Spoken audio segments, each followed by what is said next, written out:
Good day everyone, my name is Norman M. Alvarez from Btled 3A. Today I will discuss the paper crafts tools and the benefits of paper crafts for adults.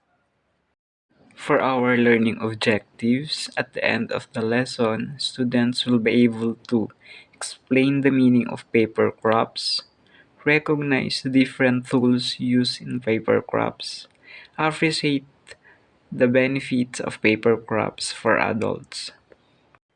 What is paper crafts? Paper crafts, the collection of art forms employing paper or cards as the primary artistic medium for the creation of one, two, or three-dimensional objects. Paper craft tools. Number 1, tweezers. Number 2, corner punches. Number 3, embossing. For number 4, perforating tools. Number 5, mats. Number 6, cutters. Number 7, trimmers. Number 8, paper knives. And last but not the least, paper craft scissors. Paper origami art, or the first paper art. One of the earliest known paper folding instruction books was Akisato Rito's Sembazura Arikata 1797. It showed how to fold link grains cut and folded from a square of paper. Origami, initially known as orikata, folded shapes. In 1880, the craft became known as origami.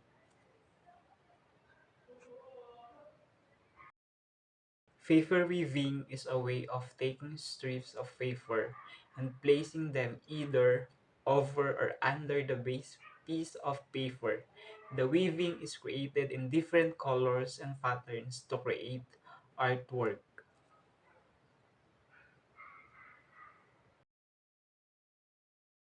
The benefits of paper crafts for adults. Crafting can be a pretty intensive hobby. Some people even have entire rooms of their houses dedicated to storing all of their various supplies. What is amazing about paper crafting specifically is simplicity. Paper crafts include a variety of hobbies such as origami, tissue paper flowers, scrapbooking, card making, decoupage, paper match, paper cutting, killing, book binding, and so much more. Relax and meditate. Take a break from all your devices. Stop worrying about what the rest of the world is up to and take a breath. This type of meditation has been shown to stabilize the mind and promote calmness. Improve your mental agility and motor skills. Studies have actually shown that crafting, like participating in most hand-on tasks, stimulates multiple areas of the brain at once and helps with the creation of new neural pathways. Boost your self-esteem. There are a lot of tasks we are supposed to complete on a regular basis, but very few of them result in physical, tangible objects. Being able to see and touch a task helps our wandering minds to focus until we've accomplished what we set out to do at the start. Get creative and express yourself. Paper crafting is a great way to show others what you find aesthetically pleasing. It provides you with a wealth of opportunities to play with colors, shapes, and textures that you enjoy. It is also a great way to express your emotions. Make and strengthen bonds. Paper crafts are a great activity to involve the whole family in, from the youngest member to the oldest. Alternatively, if you are on the hunt for a new community to bond with, this hobby can also help with that. Crafting classes and groups are a great way for adults to make new friends. Reuse and recycle. Give old scraps a new life by using them in your paper crafts. In today's society, we are always looking for ways to extend the usefulness of our waste, and crafting is an excellent way to do that. If you are a crafty person, you probably already save a lot of leftovers from past projects because you never know when they could become useful again. Good day everyone, my name is Hazel M. Alarcon and I'm your teacher for today's discussion. And our topic is all about types of paper crafting. What are the types of paper crafting? First, scrapbooking, card making, paper flowers, decoupage, paper mache, origami 3D origami, origata, paper cutting, and paper killing. Scrapbooking is a method of preserving, presenting, and arranging personal and family history in the form of a book, box, or card. Typical memorabilia include photographs, printed media, and artwork. And these are the examples of scrapbooking. Card making is the craft of hand-making greeting cards. Many people with interest in allied crafts such as scrapbooking and stamping have begun to use their skills to start making handmade cards. And these are the examples of card making. Paper flowers are flower-like shapes made from tissue and crepe papers. Both papers are very thin and lightweight, but crepe paper has an extra textured coating. And these are the examples of paper flowers. Decoupage is a creative technique used to decorate various objects by cutting out features from various papers or napkins and applying them with glue and layers onto an object. This technique can be used to decorate various objects made of wood, glass, plastic, and etc. And these are the examples of decoupage. Paper mache is a popular crafting technique that uses paper and a face to create a variety of objects. And these are the examples of paper mache. Golden Venture folding, more commonly known as 3D origami, is an intriguing form of paper art. This type of origami is created using multiple triangular units that are joined together to form a continuous design. And this is the example of 3D origami. Origata is a traditional Japanese etiquette for giving gifts wrapped in a Japanese paper. The design is simple as the outside is mainly in white and the various meanings of the wrapping comes in the form of the folds of the paper and way the mizuhiki gift wrapping strings are tied. And this is the example of origata. Paper cutting art is a purely decorative art form. It employs a single sheet of paper as a template for a design and is cut from a single sheet of paper. The artworks involve cutting out shapes, lines, and patterns from paper and then painting them with watercolors. And these are the examples of paper cutting. Paper killing is the art of rolled, shaped, and glued paper that results in creating an unified decorative design. The name killing is thought to come from the origin of the art. Birds' feathers, or quills, were used to coil the strips of paper around. And this is the example of paper killing. Hello everyone, a pleasant and a blessed day to all of you. I am Michael Angela Escorpus from Btled 3A and for today's video, we are going to study the paper-killed flowers and leaves. So here are the learning objectives. At the end of the discussion, the students are able to first define the tools and material needed in making paper-killed flowers and leaves. Second, construct a paper-killed flowers and leaves. And third, analyze the importance of knowing paper killing. So as we move on in a brief discussion, there are many paper killing ideas for both beginners and experts. However, we will try the easier one since we aim to do paper killing without the complex tools required. So when we say that no killing tool is required, it doesn't mean that you will have no materials, but instead, the only thing that differs is you won't have to use any special tools that may be expensive and hard to find. Paper killing still require the basic tools depending on the project you will go for. So let us try paper killing as a simple flower and leaf killing. For this paper killing project, we will use the following. So first, the killing paper. But you can use also the construction paper. And then scissors for cutting the strips or the um, this one, the killing paper. And then glue for using it on the sticking the paper. And then paper killing comb or fork, it is optional. And then toothpick. And then also we are going to use the ruler enable for us to guide on the cutting the strips on the construction paper. And this is the step-by-step guide on how to make a flower and leaves killing.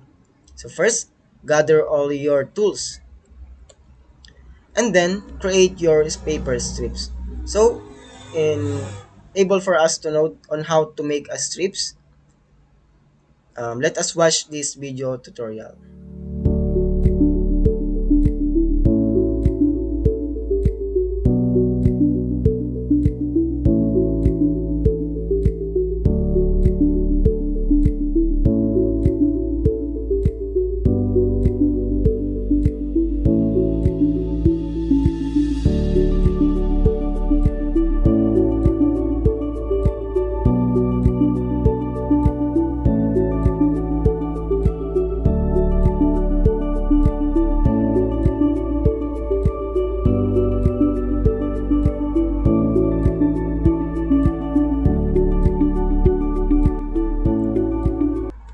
And now we are going to create the flower petals because we have the strips of the construction paper.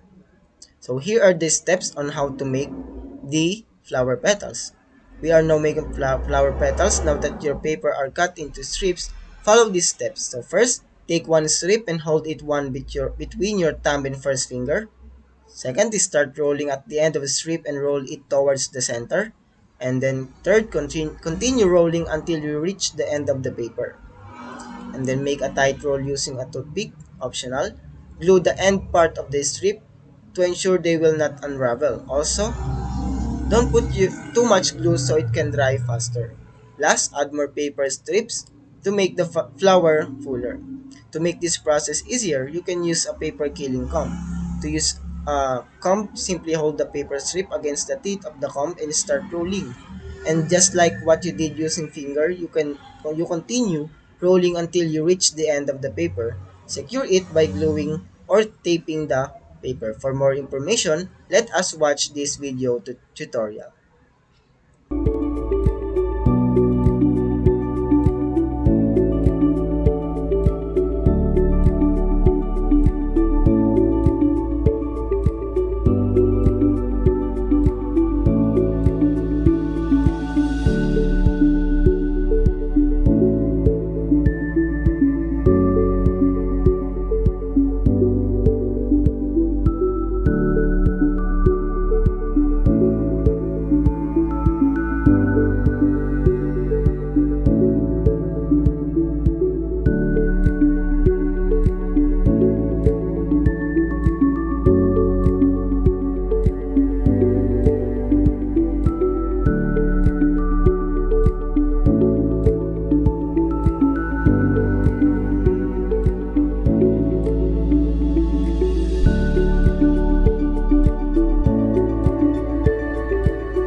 And now, we are going to do the leaf or making a leaf.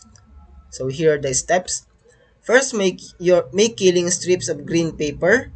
We will use a green paper or construction paper or strips and wrap one end around a toothpick to form a loop.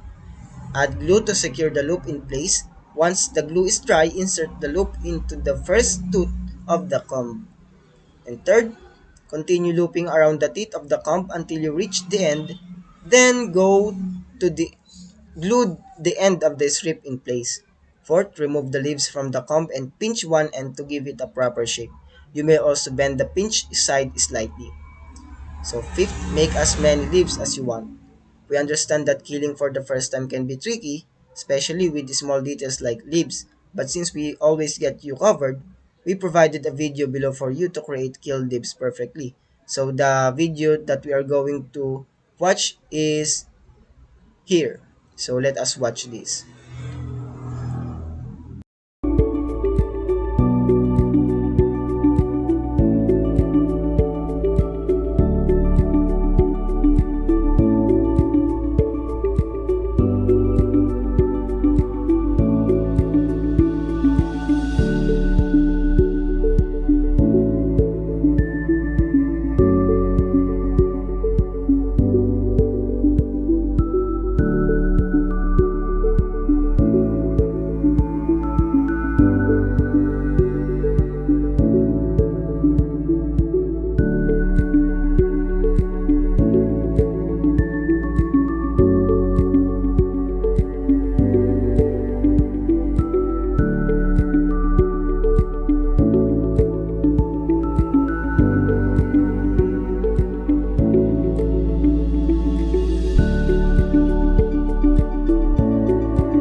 And now that we have the petals and the leaves, we are going to arrange the flower and leaves on the card stack or the illustration board.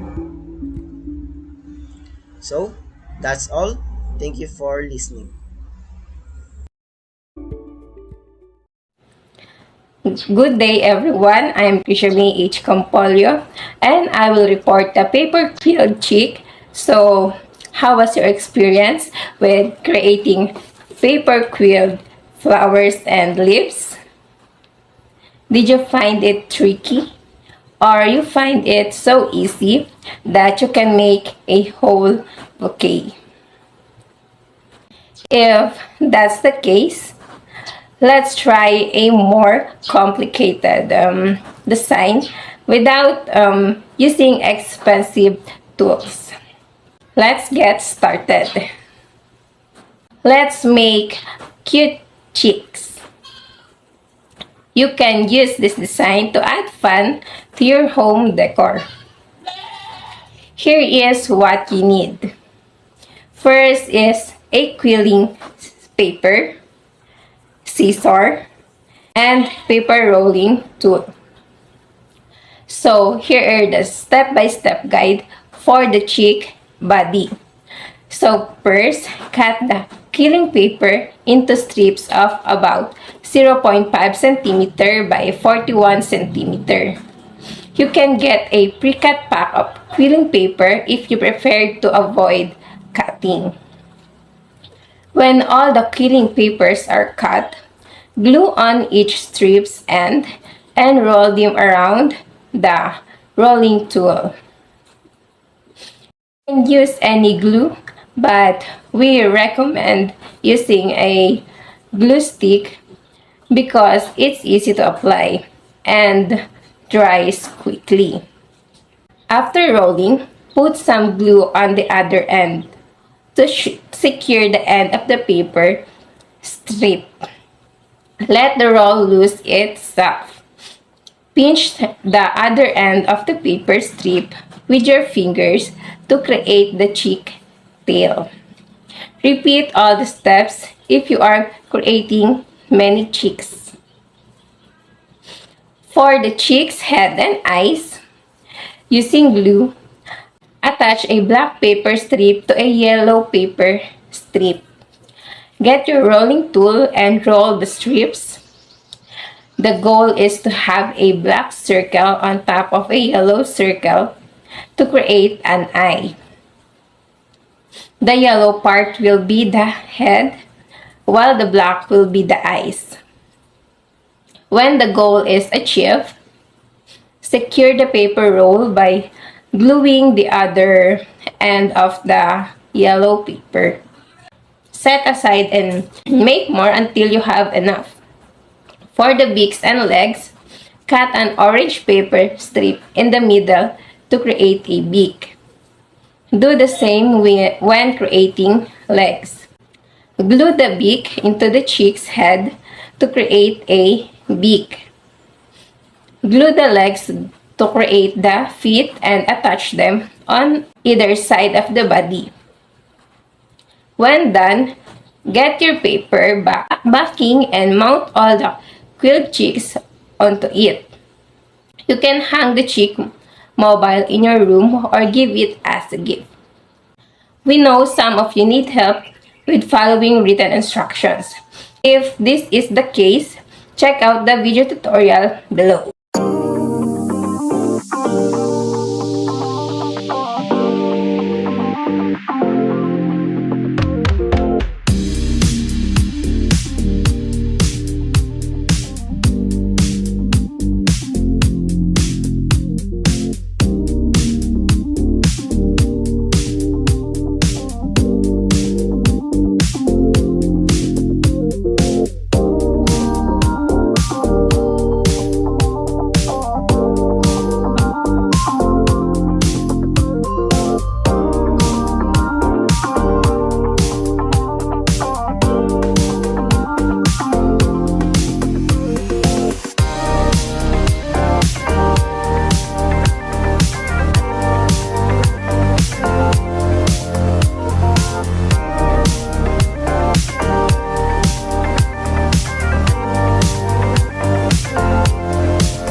Good day everyone, so I'm Daylene Aguirre and I am the next reporter for this topic. So our topic is all about common mistake when paper quilling for the first time and how to fix this. So it's very common to make mistake when paper quilling for the first time and it's a completely new art form. But there is no need to panic. Here are some simple tips to help you to improve your paper quilling skills and avoid common pitfalls. So the first common mistake in paper quilling is too much glue. The main cause of paper quilling mistake is using too much glue. Too much glue will cause the paper to wrinkle and curl, making it hard to work. To avoid this problem, ensure to use a small amount of glue at a time, spreading it evenly on both surfaces before bringing them together. You can also use a toothpick or other thin implement to spread the glue evenly. Excess glue can really make a mess of your quilling. A great rule is less is definitely more. It's just a paper, after all. It weighs next to nothing, so not much more than a small dot of glue is really needed. But if you find yourself having a hard time controlling the amount of glue you use, trying using a needle nose bottle to apply it. I use mine on every project and it's very a lifesaver. Another great tip is to keep a thin paintbrush handy to wipe away any extra glue before it dries. The next one is uneven width. Another common mistake beginners must correct in controlling the width of their quilling paper. If you don't control the width of your strip, they will curl in different direction, making it hard to create uniform shapes and design. It took me a little while of quilling before I realized the way to prevent uneven width and shapes. When you're ready to shape your paper, hold the center with one hand while pinching with the other. This keeps the center of the paper where it belongs instead of moving to one side or the other. If you want to make consistently equal paper, think about using a quilling template workboard to keep them form moving too much as they expand. The third one is choosing paper that's too thick. When working with paper quilling, choosing very thick paper is tempting. This will make it easier to see your design, but it can also make it difficult to wrap the quilled strip around the needle. If you choose the thick paper, try using multiple layers instead of one large piece. And for the last one is wrinkled backing. One of the causes of wrinkled paper backing is using too much glue. If your quilt project gets wrinkled, use less glue when attaching them to your paper frame. Also, when you use too thin paper, the backing will probably be wrinkled too. This can be frustrating, but if you use heavier paper, it will help prevent wrinkles. The reason that the background of quilling work gets wrinkly is that the paper being used is too thin to hold up to the glue needed for attaching your work. I am a huge fan of using thick and matte board for mounting my quillings. Another tip, use very little glue. Try tiny dots instead of covering the entire piece before mounting. If you're looking for a more decorative backing, try adhering patterned scrapbook paper to matte boards first using spray adhesive or matte Mod Podge. Good day everyone, my name is Stephanie D. Del Rosario and today I will discuss the effective tips to have a successful paper killing project. The usual tip for a successful killing project is to have the right tools. Here are some paper killing tips on how you can still successfully create a paper killing project without the use of tools. Go for simple designs. Another thing to consider when creating a paper killing project is to go for simple design. The more complicated the design is, the more difficult it will be to achieve without proper tools. This is true if you are new to killing or do not have access to the proper tools. If we are just starting, it is good for beginners to start with a simple design. Especially when you don't have enough tools, you can make a good paper killing project without complete tools and materials. So this is the example of simple designs. Start with bigger paper strips. Starting with bigger paper strips is important because it gives you more control and make it easier to shape the paper. It also allows you to create more complex designs without the risk of paper ripping or tearing. Also, when you start with bigger paper strips, you can create a wide variety of quilling shapes including coils, scrolls, spirals, and loops. When we do paper quilling, it is better to use paper bigger strips because it is easier to roll or place paper quilling when the paper we use is larger, especially when we making flowers, trees, animals, and so on. So this is the example of start with bigger paper strips. Use your finger effectively. This is probably one of the most important quilling techniques to do paper quilling without tools. Working with your finger is one of the most satisfying aspects of creating a paper quilling project without tools. It's especially good for beginners. You have to start with a simple design, especially when you don't have enough tools, because you can make a good paper quilling project without a complete tools and materials. So before we start, we need to learn each process or technique of paper quilling even without tools. With our finger, we can roll the paper quilling well and we can control it faster if we use our fingers. So this is the example of use your finger effectively. So next is be patient. Another tip to remember is to be patient.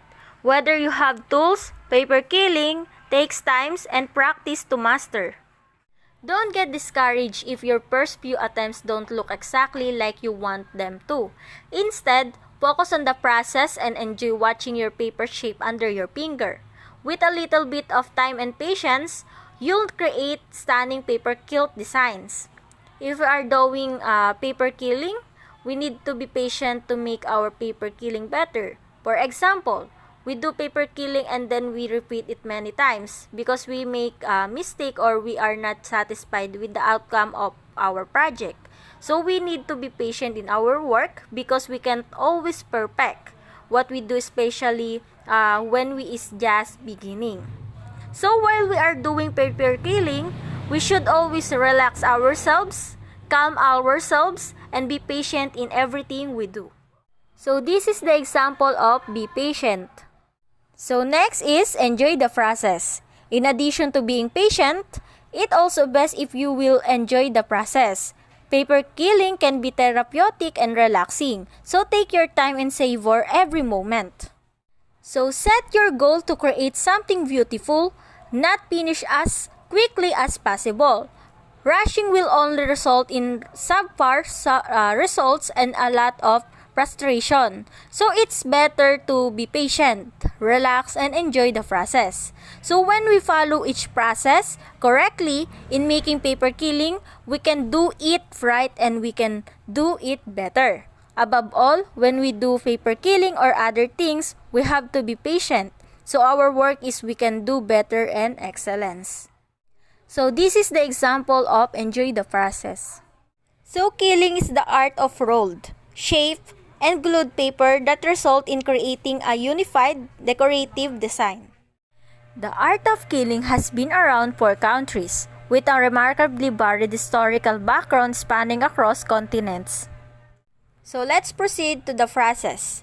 So people practicing quilling today are afforded many options for tools and an array of different weight, quality, and thickness of the paper.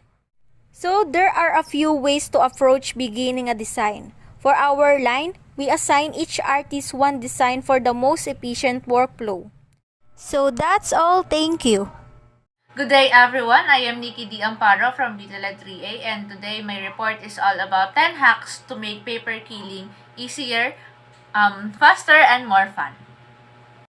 Paper quilling is insanely cool, but if you're a beginner, the learning curve can be steep. Luckily, knowing a few key tips and hacks makes all the difference. You got this. On the screen, you will see different types or examples of paper quilling. After having a good look on these examples, let us now move on to the hacks. So the first one is use colorful backgrounds. A stark white background can be distracting and call attention to every little imperfection, whereas a colored background offers slightly less contrast to your killed shapes and is much more forgiving. It will help viewers see exactly what you want them to focus on and the overall gorgeousness of your design. So the second hack is choose thread snippers over scissors. Choosing the right paper killing tools is important, and bulky scissors are not your friend in this delicate craft. You're better off with a lightweight pair of thread snippers. They are perfect for snipping off the glue bound ends of killing paper, and their small size helps them fit easily into any killing tool box. As for our third hack, get a perfect center in every coil. You don't need a needle tool to make perfect coil. If used the right way, a slotted tool can give you the round center you want without crimping. One trick is to keep turning your killing tool after you have reached the end of your strip until you feel the tool give way. The tool steers the small piece of paper that would have been the crimp, leaving you with the perfect coil. If your killing tool can stand up to this kind of twisting, you can also use a pin or piercing tool to smooth out the crimp afterward. For our fourth hack, rip instead of snipping. Sure, you want to make clean lines and hide all the seams in your shapes whenever possible, but sometimes there is nowhere to hide. If you don't like the look of sharp paper seams, you can rip the end of your killing strip instead of snipping it with scissors. That way, the joint will have a softer effect. For the fifth one, roll with, not against the edge of the killing strip. When killing paper gets cut, the blade slices it from above in a downward motion. This makes both of the long edges roll slightly downward. The effect is so minimal that it's hard to see with naked eye, but you can feel it when you run the strip between your fingers. For a more perfect coil, roll with the curve or downward curve should be facing down. It might be a tricky to do this on your first few tries, and skipping this step won't hurt the way your killing looks. But once you start paying attention, doing it this way becomes almost instinctive. For our hack number 6, use a needle form before a killing comb. Killing combs can seem tricky and time consuming to use. You may feel like they are not worth the effort, but try this tip before you give up on them. First, roll a small coil using a killing needle form. Then, transfer the coil to your killing comb and make your shape. This method, needle form first, killing comb after, should help keep the center of your coil in place and your sanity intact. And for our hack number 7, double up your strips for a grippy roll. When you are rolling an extra large coil, the center will usually end up breaking free from the killing tool before you are done. All you can do at that point is to roll the rest by hand.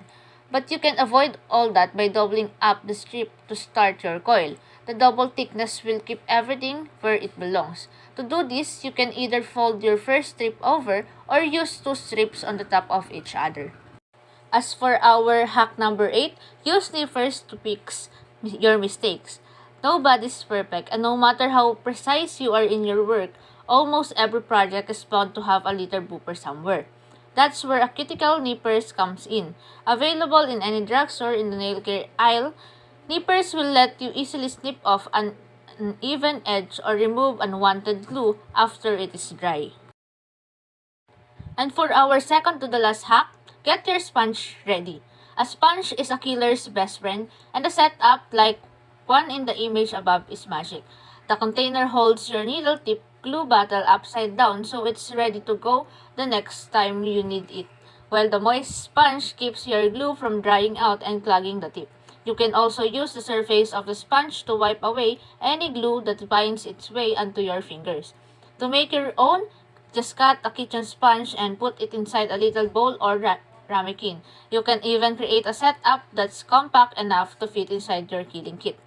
And for our last tip, be friends with your eye pin. So you left your cap off and now your needle tip is clogged. It's okay. You probably didn't know about our sponge trick yet to see in tip number 9 above. But there's still hope. With an eye pin, you can unplug the tip and get back to making your art. The eye pin's blunt and makes it a safer option than a sewing pin. Just avoid leaving the eye pin in the tip for a long time, since the pin can rust and discolor your glue. And that is the 10 tips or hacks that our group can share with you. Now, before we end this video, let us review first what are the 10 hacks that I share with you to make paper killing easier, faster, and more fun. So number 1 is use colorful backgrounds. Number 2, choose thread snippers over scissors. Number 3, get a perfect center in every coil.